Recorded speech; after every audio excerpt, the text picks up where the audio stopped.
Bum, bum. Would you like to get to know more about the people behind Theatrephonic, the writers, the actors and directors? Well, now you can. Our Patreon members have the opportunity to ask questions which our creatives will then answer, if I can get hold of them. Find out everything you want to know about the people behind the characters. Visit patreon.com/Theatrephonic for more information. That's patreon.com/Theatrephonic. On with the play. Bum, bum. Theatrephonic presents Rowena, a short story. Written by Nigel Foster. Performed by Chloe Wade.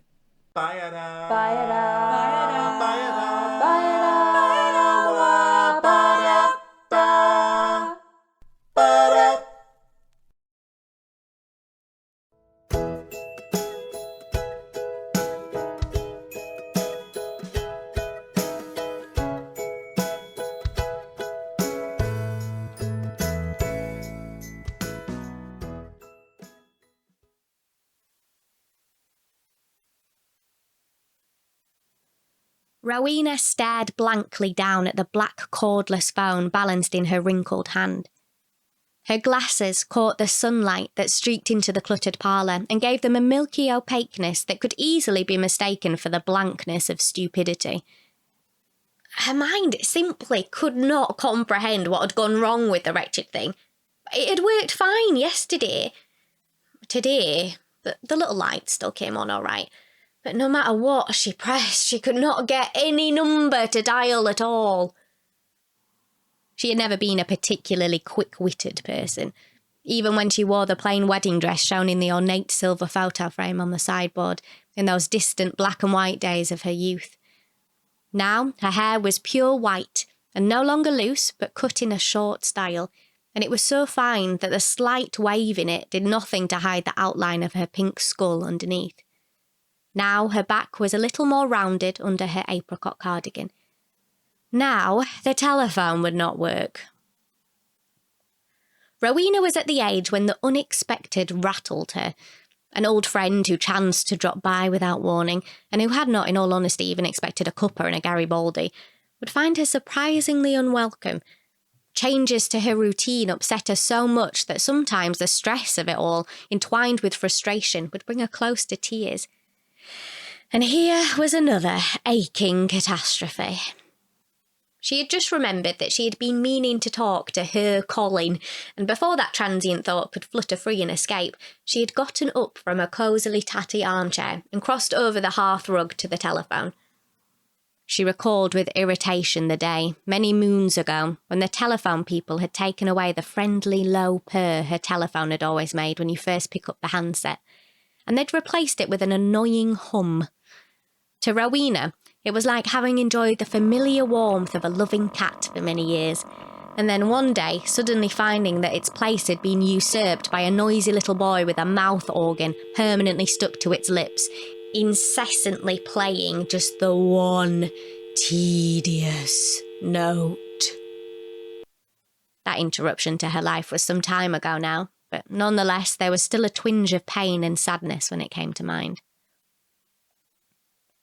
Then, more recently, her Colin insisted that she have this wretched wireless phone, so you can stay sitting in your armchair and still have a cosy chat with your friends, Mum. It had completely stopped working a few days after it was installed, so she reported it to the telephone people just like Colin had told her to. When the youthful telephone engineer did arrive, she could not be certain whether he might be making fun of her.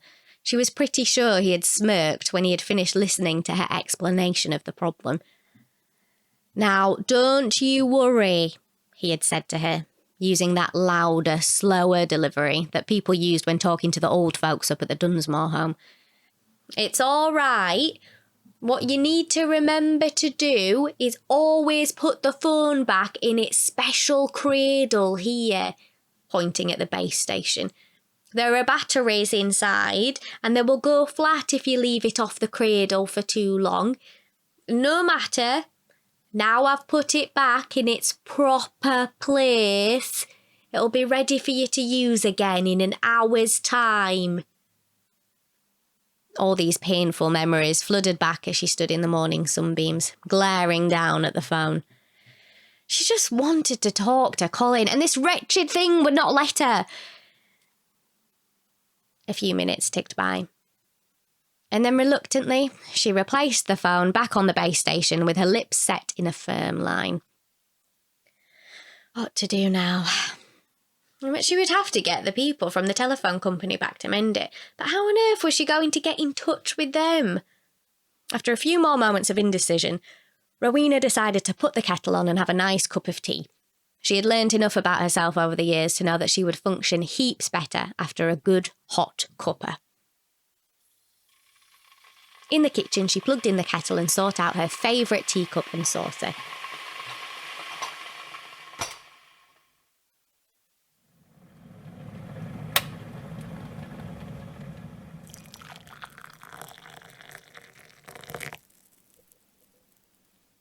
As she sat at the table sipping the hot sweet tea, her mind drifted on to the conversation she had had that morning with Vera Ellington of the over 60s. And rapidly the whole issue over the faulty telephone slipped quickly and silently from her mind. It was only as she was drifting off to sleep that night that Rowena suddenly recalled the problem, and the memory quickly flooded down from her head right to the base of her stomach, like an anaesthetic washes through a candidate for the operating theatre. In an instant, she was wide awake, staring up at the ceiling of the darkened room, and then at the light from the street lamp feeling its way around the four sides of her thin floral curtains. She didn't get much sleep that night. Even her dreams were filled with a formless sense of unease. She had always been a worrier. As a small girl, she had been anxious about whether her dress was clean enough, her room still tidy, her behaviour sufficiently good to placate her father. Morning came, and Rowena opened her eyes, blinking myopically up at the ceiling, where the harsh rays of the streetlight spiking round her curtain had now been replaced with the softer, brighter wash of daylight reflected up from the road below. For a second or two she stayed quite motionless, a sense of well-being cuddling her warmly. Then the worry of the previous night burst to the surface of her consciousness, and the same sinking feeling lurched at her stomach. What was she going to do about the telephone? Her head ached now, and she washed and dressed with a feeling of numbness, as if she was staring at things through a thick sheet of glass. She had just finished drying up her teacup and was on the point of putting it neatly away in the cupboard when there was a shrill ring of the front doorbell. Rowena jerked in startlement. Now, whoever can that be ringing so loudly? And in her weariness she felt a surge of mounting irritation. She scrambled with her stiff fingers at the security chain, which was fiddly at the best of times, and today added another reason for her growing annoyance. When she finally did open the door, she was visibly seething. "Oh, you did startle me," she snapped at the man standing on the doorstep. "What did you want to go ringing the bell like that for? You fair old made me jump out of my skin, you did." She peered at the caller again and recognised Eric, the retired town planner who lived in flat 18 next door.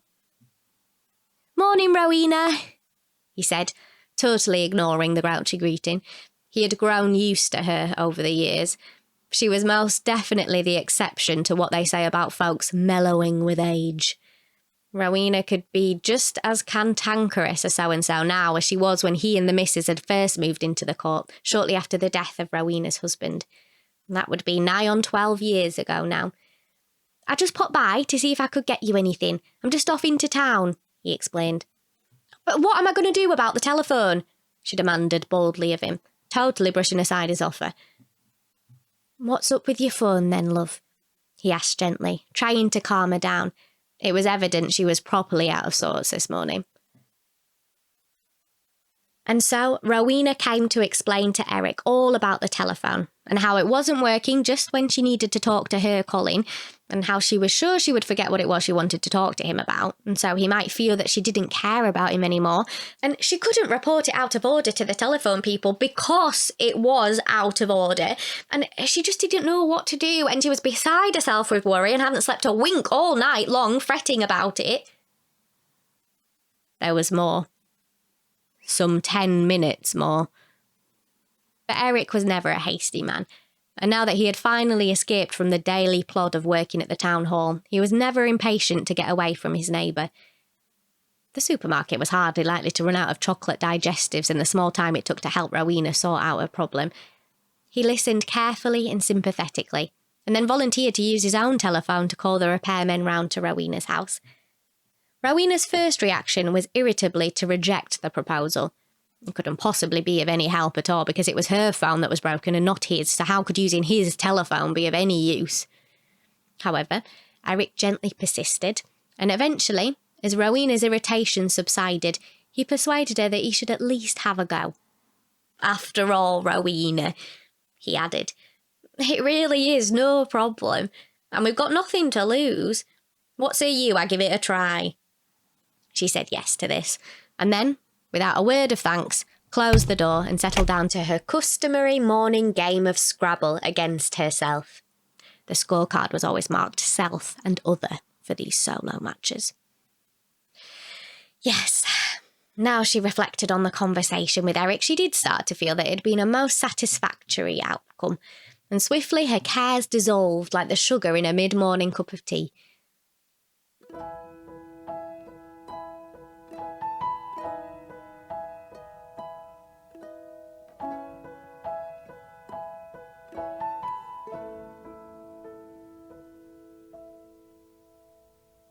It was about 3 hours later, when, as Rowena was clearing away her morning newspaper and the Scrabble board, that the doorbell rang again.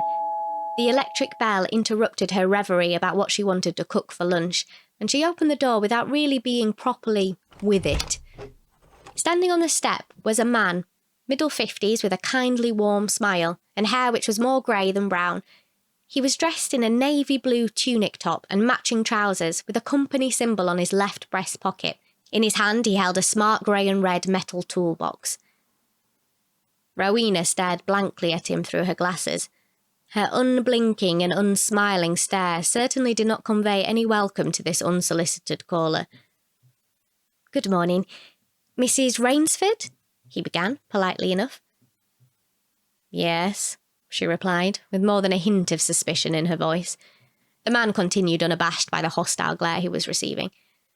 "I understand that you've been having a few problems with your telephone. I've been sent by my company to fix it for you." He had already fished in his hip pocket and was holding out an identity card that bore his photo and a symbol that matched the one on his pocket. "Well, you better get on with it then," she retorted, and stood aside to let him in through the doorway. Although she had quite put the subject out of her mind during the course of the morning, she was now only too acutely aware again of the embarrassment to which this man would try and subject her on account of his superior knowledge of electrical things. As with many people, her customary form of defence was to attack. So when he asked her whether the object in question was in the parlour, she snapped, "I would have thought you ought to have known that already." He took this for a yes and went through, but made no attempt to counter her critical comments. As he fiddled with it and poked it with his tools, there was something about the calm, confident way in which he set to work that reassured Rowena that she was not so likely to suffer lip from this one as she had that young puppy who came last time. "Yes," he said after a short while. "You were quite right to call us. There is a major problem with your phone." Now that came as a shock to Rowena. She had been right. She had not been daft, misguided, or even downright stupid. She had been right.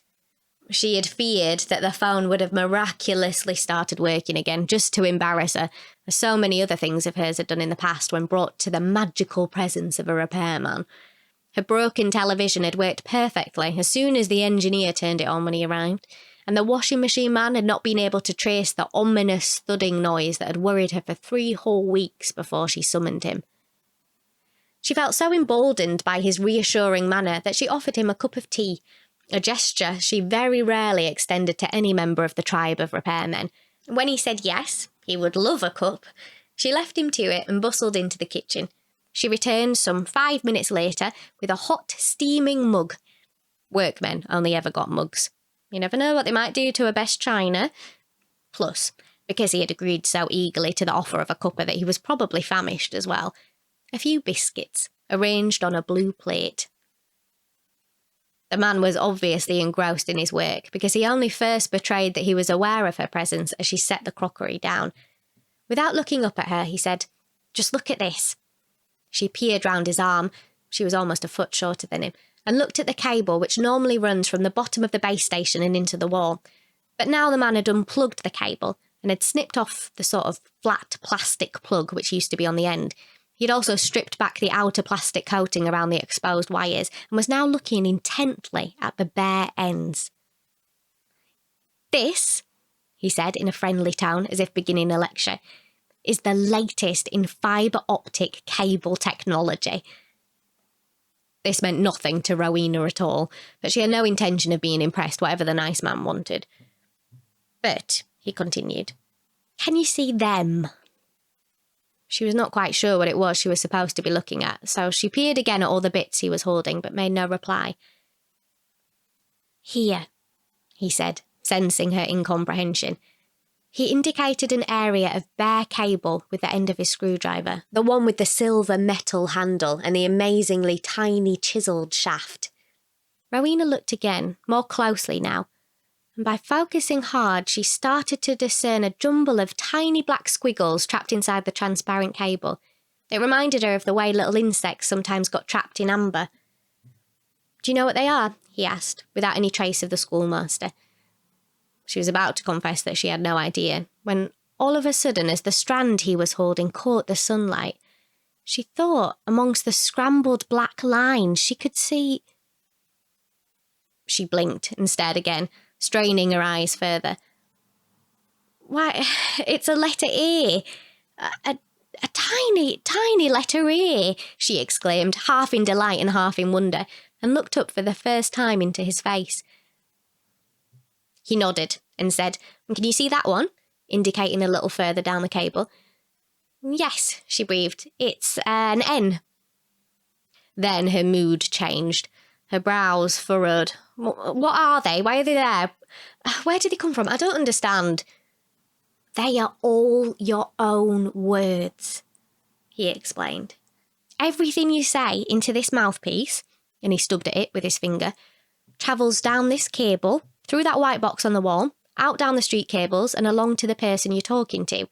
Only it all happens incredibly quickly. Your phone isn't working at the moment because there's been some sort of blockage further down the cable and it's become all clogged up. Nothing could get past, and everything you said into it since has got trapped. Look," he added, pointing down on the carpet. "I'm afraid I spilt a little as I opened the instrument up." She looked down, and to her immediate irritation, she saw what appeared to be a small dusting of broken black pencil leads on the carpet. She focused more clearly, and she found that amongst the tiny black characters, she could distinctly make out the letters B, Y, E. She concentrated on what the repairman had just said, and went over his brief explanation again in her head as the concept slowly sank in. She thought back to the last time that she had used the instrument. Was it Tuesday or was it Wednesday, she wondered. She knew she had talked to that Mrs. Elverson from the Meals on Wheels on Tuesday, but then she remembered she had definitely spoken to someone else on Wednesday as well. As she tried to recall who exactly it was, she stared hard at the tiny shapes lying in front of her slippers, and she could make out B-Y-E, followed by the letters M-A-U-R-I-C-E.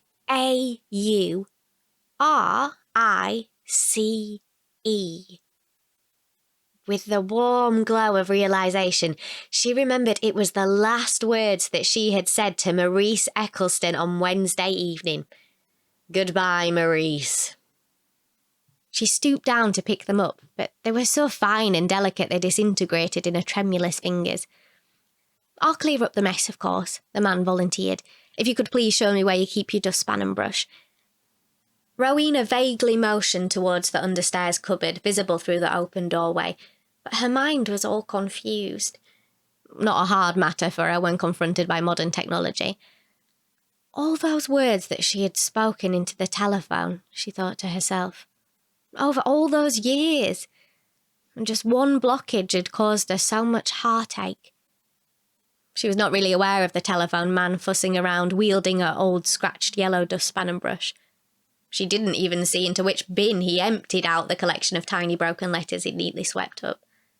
She sat down with a heavy, tired thump into her favourite armchair and blankly looked through her glasses at the end wall, taking no notice whatever of him as he worked to clear the blockage in the cable, which had now been tracked down to the big white telephone box on the hallway wall. Soon he was calling out that he had finished now and that everything was fine again. Rowena did not reply, still sitting with that unnerving, blank window expression as she looked through her glasses. But he was not in the slightest bit put out. He had been around long enough to understand all manner of customers, and he had already got the measure of this one. Just give her time to try and take on board what he had said. That is, if with Mrs. Rainsford that would ever be possible. Rowena had, in fact, not really been consciously thinking of anything at all, but was instead off in a deep brown study. Just every so often she surfaced and repeated almost inaudibly to herself, all those words, just stuck there. She heard the front door bang, and then she suddenly realised she wanted to ask that nice man where all the words go to which other folks spoke to her. So, with an effort, she pulled herself arthritically out of her chair, one hand gripping grimly to each padded arm. Her legs had stiffened slightly as she had sat there, so once upright it took her a few seconds before she could get going. On her way to the parlour door, she passed the telephone sitting calmly on its base station on the table. She stopped and lifted it up to her ear and firmly pressed the large green button. The familiar dial tone hummed happily at her once again. All other thoughts immediately evaporated from her mind. Even the slightest notion of phoning her Colin. But she was content. Once more, everything was as it should be.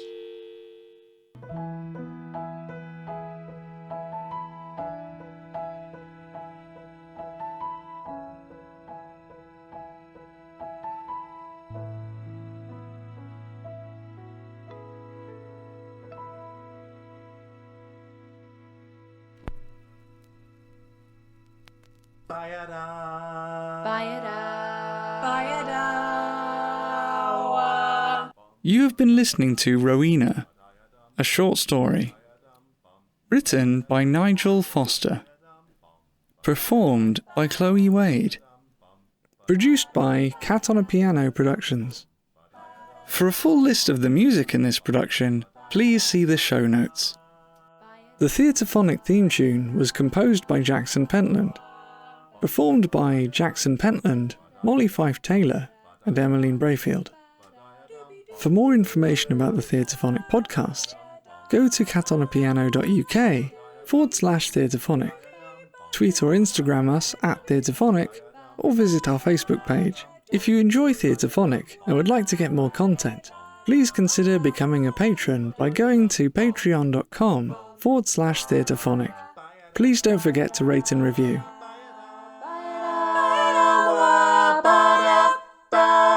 Thank you for listening.